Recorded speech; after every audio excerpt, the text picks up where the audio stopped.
In this video, we will see together les indéfinis, but more precisely, we will see chaque.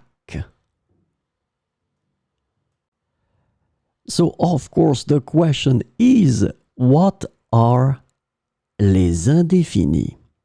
So let's try to see that together.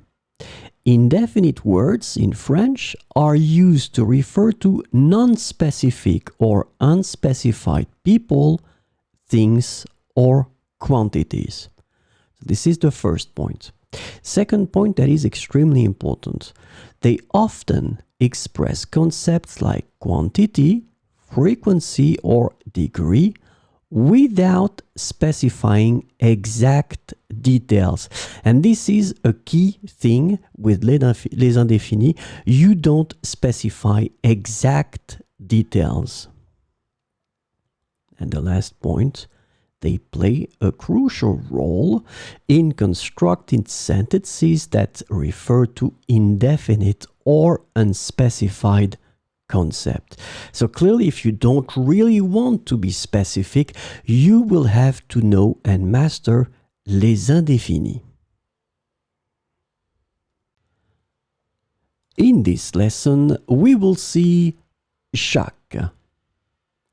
And the indefinite chaque can be translated into various ways in every or each in English. So let's see 4 examples.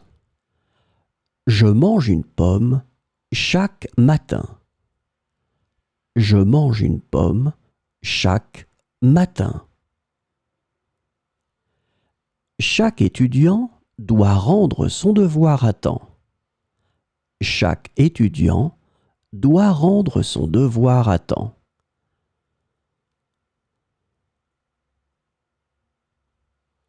Elle achète des fleurs chaque semaine. Elle achète des fleurs chaque semaine. Chaque pays a ses propres traditions culturelles.